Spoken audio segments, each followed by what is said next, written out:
Good morning and welcome to the Thursday, April 17th, 2025 meeting of the Historic Zoning Commission meeting for the City of Knoxville. We would now do the roll call. Good morning. For the record, the Knox County Historic Zoning Commission has no business and will not meet this month. So for the City of Knoxville, Mr. Blackburn has stepped out. Commissioner Eason? Here. Commissioner Bradley? Here. Commissioner Kessler? Here. Commissioner Hearns? Here. Commissioner Mitchell? Here. Commissioner Randazzo? Here. Commissioner Tillman? Here. Commissioner Kloss? Here. It's all 9 present. Okay, thank you. We have a quorum. Just a reminder that this meeting today will be televised and recorded. We're asking all our speakers to please keep your presentations to 5 minutes. And if you would like to appeal any decision that the board makes today, you will have 60 days from the date of the decisions. If you would like to speak on a matter, we will ask you to stand and please raise your right hand. Stand and please raise your right hand. Anyone speaking on a matter? And raise your right hand. Thank you. Please repeat after me. I swear that the testimony that I will give is the truth, the whole truth, and nothing but the truth. Thank you. I think that's it, and we can get started. Lindsay, could you please give us our level 1 reviews? Yeah, we'll jump first to the approval of the minutes of the March meeting. Yes. Can we please have the approval of the March meeting? Motion to approve. Seconded. It's been moved and properly second. All in favor? Aye. So moved. Now we'll move to our level 1 reports. Okay, so the level 1 COAs issued since the last meeting at 1704 Washington Avenue was the replacement in kind of wood tongue and groove porch flooring at 915 Luttrell Street, the replacement in kind of roofing, including chimney flashing, and then at the Miller's Building individual landmark, there's some mechanical duct work on the rear alley-facing elevation that will extend from the first floor to that roof line, and the ducts will be painted to match the adjacent wall. Thank you, Lindsay. We will now move forward with our level 2 reports. The first review will be on the property at 0 Leonard Place. Lindsay? Okay, all right. So this is a new primary structure fronting Leonard Place. These are revisions. The application was postponed at the December meeting to allow the applicant to meet with the neighborhood and provide a revised design. And so this is a 2-story, 3-unit townhouse. All together, they're 63 feet, 7 inches wide. The units are approximately 21 feet wide, and then it's 37 feet deep. The main massing is proposed to be set 20 feet from the front property line, and parking will be located behind the 3 units accessed from the alley. So the revised townhouses have 3 front gable roof massings with a 10/12 pitch roof connected by a central cross gable roof. There are shed dormers on the side elevations. The units have 9-foot deep front porches that are covered by a front gable roof with overhanging eaves, brackets, and shake siding in the gable field, and the porch roof are supported by tapered wood columns on brick piers. The building is clad in a smooth finish fiber cement lap siding with corner boards, and it's resting on a brick foundation, or a brick clad foundation. The windows are aluminum clad wood, and we can see the material specifications on the final page of the case file, but they are 1/1 single hung with projecting wood sills and trim. So some of these findings, the applicant is using the middle housing standards, and the middle housing review does currently occur through planning, so there may be some elements that trigger site plan and building elevation revisions, but largely this does meet the middle housing standards. In terms of the proposed front setback, these will be aligned with the adjacent new construction properties. The applicant has revised the overall footprint of these buildings to stagger towards the rear, so the units move backwards as you move west, and that serves to kind of break up the overall massing of the units. The building has even side yard setbacks. The parking is located at the rear of the property, so that will avoid a new curb cut and no front yard parking. The final site plan should meet city engineering standards. There may be landscaping buffers that are required based on Article 12 of the zoning code. So a two-story building is slightly larger than the context, which is largely 1 to 1.5 stories. However, the two-story building is often necessitated by the townhouse form, being 3 units. There are also some two-story buildings located on the 200 block of Leonard Place. The revised design breaks up the overall form by staggering the units, also using siding elements and projecting front porches. And then the roof pitch meets the design guidelines as a 10/12 pitch. The guidelines are pretty specific on that 12/12, but some craftsman houses have less steep roof pitches, and a steep pitch would actually increase the overall visual scale. So in the opinion of staff, the roof is appropriate. The drawings indicate a raised brick foundation, which matches the guidelines. The final drawings should indicate the height. The materials are consistent with the materials on the street. Final specs should show smooth finished 4 to 5 inches in exposure. And there is shake siding on the porch that kind of breaks up that overall pattern. The porches meet the design guidelines. The final drawings should also incorporate material specs for porch flooring. Overall, the windows also meet the design guidelines as the aluminum-clad wood windows.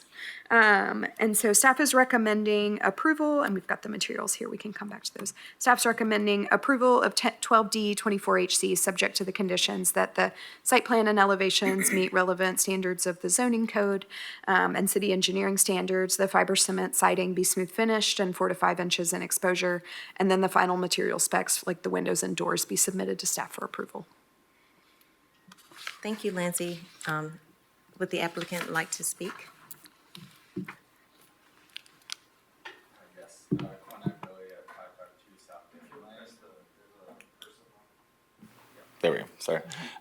Quinn Epperly at 552 South David Lane, and yes, these are our latest revisions after meeting at a couple of neighborhood meetings and getting Orrin Yarbrough, who's also, I believe, on Zoom. He is an architect that has helped us out with these kind of sketch drawings, and so yeah, kind of like Lindsay said, these are our latest revisions, and if there's any questions, I can kind of take those now. Okay. Is there anything from the neighborhood? Sean was not able to join us, but Sean Bolin, on behalf of Old North, says, representing Old North Knoxville, the neighborhood overwhelmingly supports the application as submitted, and they want to thank the owner for meeting with us, hearing our concerns, and modifying his proposal. He says this project will benefit Knoxville for years to come. Thank you.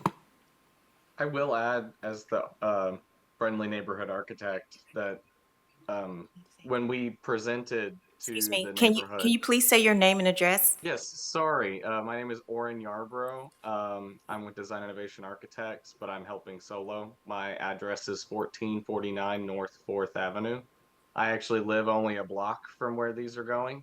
So I attended some meetings with the neighborhood when Quinn actually first came to everybody to kind of ask for opinions and assistance and get feedback. And so I kind of stepped in after talking with Lauren Ryder and a few others and volunteered my services to help him kind of sketch out and create some different concepts that did not negate his existing floor plans that he already had developed. So we came up with a multiple concepts, some that had, this is more of a craftsman style, but we came up with also some different ones that were more of a Queen Anne kind of aesthetic, and some that had different variations of pitches, one that had expressed gables, one that had like a flat area with like a side gable, and all of these were different pushes and pulls that still kind of matched the aesthetic of the neighborhood and the surrounding context. And we took all of those in a sketch form to the neighborhood later, and they overwhelmingly voted and supported this concept right here. And so this is the one that we took and we cleaned up for the presentation today. Okay, thank you so much. Commissioners, do you have any questions? Yeah, how are you going to drain those roofs? Where's the downspouts going to be? I don't know exactly how the builder is gonna, like, where the downspouts would be, but with the offset, the 2 foot kind of setbacks, I would guess it would be kind of on the ends, and then where the 2 foot setback goes kind of along the side of that would be my guess. Okay. That's correct. That's the most likely place, and there's some pretty shallow valleys that are in between to kind of catch square footage up above in between the express gables. And so a lot of this water is going to be shedding to right where those offsets are happening. So at the location where it's maybe a porch, it might shed onto the porch and then have a gable that have a downspout that is then maybe tight against the porch slash neighboring side. So, and then on the back, it would just be a simple downspout or right at the setback. Okay. And then what's the purpose of the small square window? It's very asymmetrical. It doesn't really line up with anything. What's that doing? I will talk for that. I just did a little architectural embellishment, and I kept it small because so originally in his design, he had a window in that location. So my design task was to not eliminate any of the windows that he already had for different rooms in the layout of the house or the different townhomes. So in this case, I just made it a smaller window and kept it above the gable so that there's still some light getting into that space. And I know that not all craftsmen are super symmetrical. Actually, that's kind of one of the features that I think is nice about them. And so that window and on the side elevation, the kind of small window that is at the stair landing, I kind of thought those are things that are found in the neighborhood that are kind of special and different so that it doesn't look as cookie cutter. Thank you. I had a question about the decorative band and what material that would be used or what you would use for that. I believe we did on the other ones. It's just like a smooth finish hardy piece to kind of just show the separating between the first and second story. Yeah, he already has a project that has been completed on Leonard down the road that has this expressed band. It's just instead of a lap side, it would be just a flat, like 12-inch, 10-inch, like flat hardy panel that breaks up the scale of the two floors.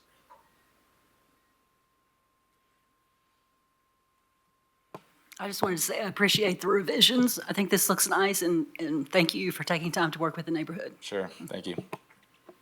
Yes, as a member of the neighborhood myself, I really appreciate your collaboration. I didn't attend the meetings, partially for bias reasons. I wanted to get just the application here, but I heard it went really well, and I really appreciate the applicant's help, neighbor and the architect Oren here as well.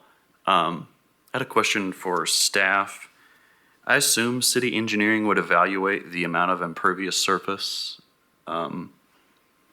after this? So the middle housing standards supersede the impervious surface limits.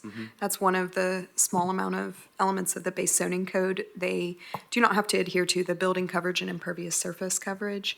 There is a parking reduction in the zoning code. So, and I will say engineering will go through and review the site plan. There may be some recommendations that are made. The code allows people to back into the alley in some instances, and so there may be some opportunity for the applicant to reduce the amount of impervious surface based on what engineering says, or if there's a landscaping buffer needed or anything like that. But they do not have that 40% limit. Okay. When Commissioner Blackburn mentioned the downspouts, I thought of the amount of stormwater for this house.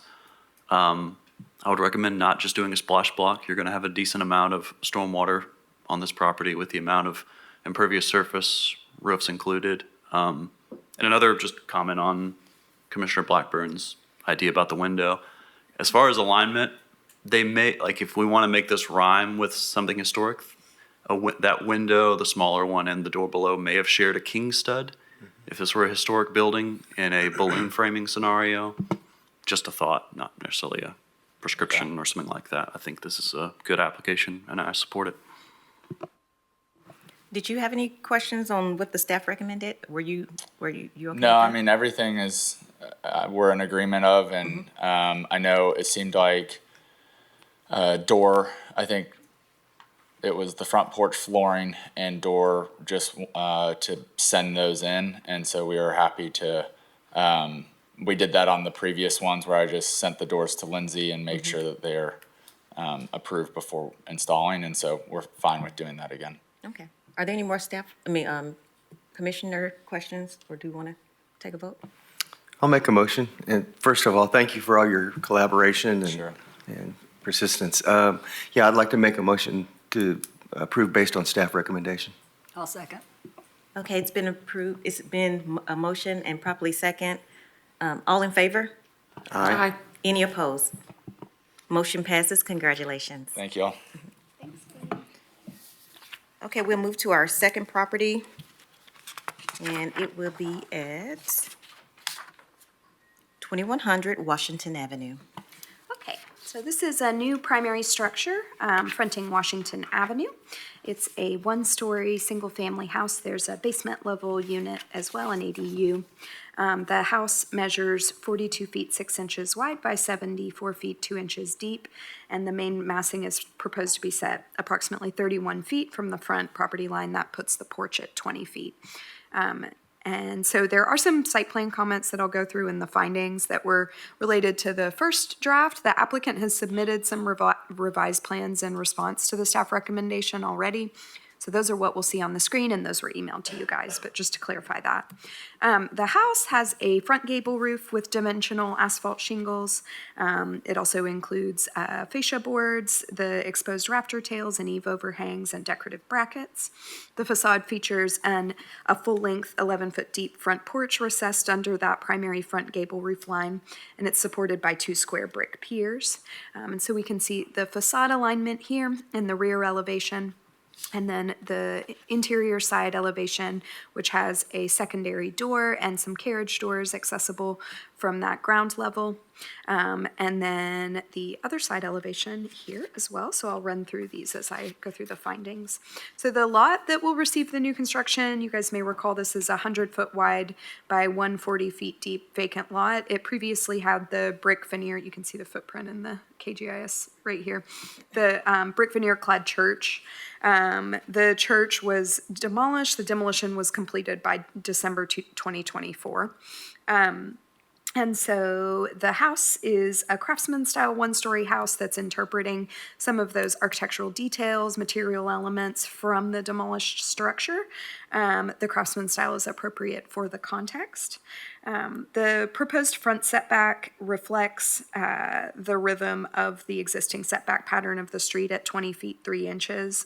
It also reflects the previous placement of the church. So the placement is largely determined by the sort of depression that is there, which allowed for that church building to have a basement. And so we can see that those site conditions present here. You can actually see them on site if you drive by. That has driven somewhat of the placement of the house. So there are corner side setbacks that are similar to what the church had. This is a double lot. And it's actually 2 lots of record, but it is 1 large tax parcel. And there's a vacant lot next door. So the house is a little narrower than the church just due to the form. So the side setbacks are somewhat larger than the previous context.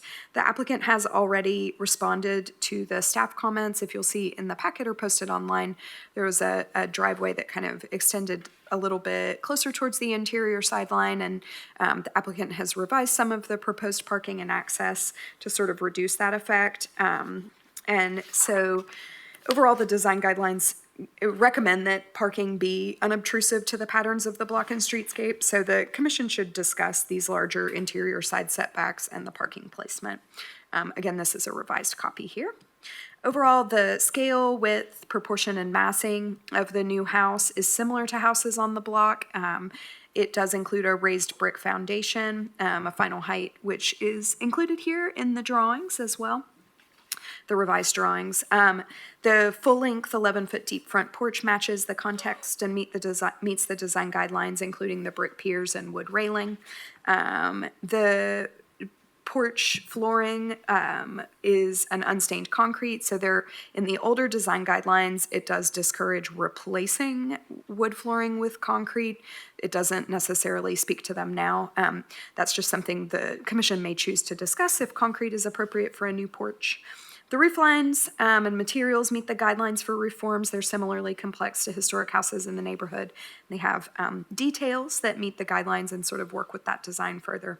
And then in general, the siding, windows, and doors meet the design guidelines, and they reflect that neighborhood context. The initial recommendation included that these final specs be submitted to staff for approval, but they are included, their window specs here and door specs here in these revised drawings. So the applicant has really gone through the work to find those exact specifications. And so the staff recommendation is to approve 4C25HC, subject to the conditions that the final construction drawings be sent to staff for approval, final specs for the siding, window, masonry, and doors be sent to staff for approval, meeting all applicable requirements of the zoning code and engineering standards, and then just noting some of the potential discussion topics include those interior side setbacks and parking placement and the porch flooring. Thank you, Lindsay. Is the applicant present, and would you like to speak? Do I need to push a button? I think it's good. It's good, okay. Matt Foster, currently at 2525 Jefferson Avenue. I think Lindsay kind of captured everything. What the staff comments point out are kind of the issues that we've discussed, struggled with. So totally open to any kind of input you guys have on this design. Okay, thank you. Do we have any neighborhood comments? I do not have additional comment on this one. Okay, thank you. Commissioners, do you have any questions?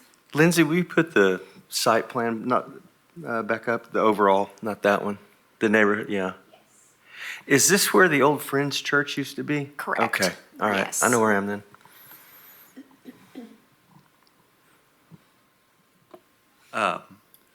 Thank you for bringing this application to us. I'd like to disclose that I was involved in a previous estimate for the rehabilitation of the other structure that was rightfully demolished. I have no financial ties to this application. I like your design, but I would like to warn you that I think this site has poor fill and soil. I would build in a contingency in your budget, not just for engineering probes, but for deeper excavation. That depression, I don't think is a natural contour. I think that is fill. The previous structure had a lot of foundation issues, places where they were just throwing concrete. Right. It was terrifying. Yeah, I wouldn't even trust just a probe test in some of those upper or the front and back sites. I would dig down to your basement level for that front porch, Okay, just to be sure, just as a personal recommendation. that's great. Thank you. One other thing, a lot of us are familiar with this site from the Friends Church. And does KUB have some type of an easement or sanitary sewer line that's running on the back of that property? They actually had one that runs underneath the property. I believe from some emails that it's inactive, but we definitely want to address that Okay. before we start anything here. Yeah.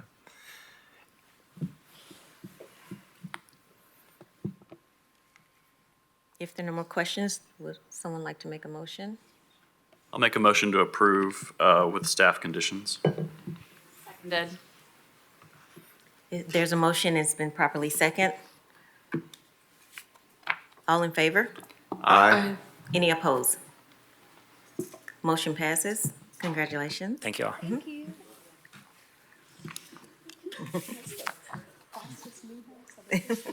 So do we need to end the meeting before the other business, or go ahead? You guys have to vote on this one Okay. So today's meeting, we do have other business, and there's an updated Edgewood Park City Design Guideline. Lindsay's going to discuss the guideline with us.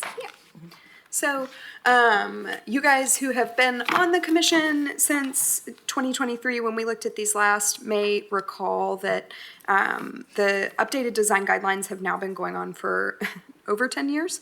There was a grant from the Historic Preservation Fund. There was a pretty extensive process to update multiple neighborhoods' design guidelines, and then Edgewood Park City's guidelines were further refined. The Historic Zoning Commission has already reviewed and approved these pretty much in depth in January 2023. There was a lag in that was largely on staff's responsibility. We had some details and sections that we needed to gather, and then we had some minor kind of text revisions that we made, which I can talk you guys through. And then there was we had a case in the meantime come up where we discussed a metal roof. And so the neighborhood wanted to have some opportunity to kind of refine those as well. So we have done all of that. The other element here is that we have to get these to city council really quick. So if there's any lag, then it has to come back to the HCC. So this is the last time you'll see them. And so we will forward this recommendation to city council, and then council will review and approve these. And you'll kind of notice, even in the last case, we've been referring to these pretty extensively. So it's just going to be great to have them formally adopted so that myself and Melinda don't have to type out both the old ones and the new ones. And so staff's recommending approval of these updated guidelines, and then we will send these recommendations right to council. Okay, thank you. Commissioners, you have any questions for staff? Yeah, I just have a question for Commissioner Randazzo. Are you familiar with these? You're good with everything? Yes, I think that there's some conflict in the neighborhood of what we may want 20 or 30 years from now, and we don't really know. And so I think these were written really well to where the neighborhood will still be able to give input and how they want guidelines interpreted. So we feel really good about it. So when they have these guidelines, are they able to make amendments without changing them like we do on the federal level? No. The short answer, no. You know, what you guys have seen a lot is that the commission sort of makes these de facto amendments in that you guys recognize, like, you know, in 1996, when the guidelines said no synthetic sidings, they were speaking specifically to vinyl and aluminum. But what we've sort of, as long as the neighborhood is on board and the commission is on board, you can kind of set that precedent. Which is more like a different interpretation. Yeah, Okay. yeah. So, you know, the commission and the neighborhood are involved in the interpretation of the guidelines, and that's kind of a living, breathing document. But typically changing the format themselves does require a formal process. So Commissioner Randazzo, are you saying that they have created the language so that you can make those different interpretations 20 or 30 years from now? Okay, good. All right, commissioners, want to take a vote? I'll make a motion to approve based on staff recommendation. Seconded. It's been moved and properly second. All in favor? Aye. Any opposed? Motion passes. I think that is the end of our meeting today. Would anyone like to make a motion to end the meeting? Do we usually do that? Oh, we don't. Okay. That ends our meeting for today's session. Thank you all for your attendance. Have a great day.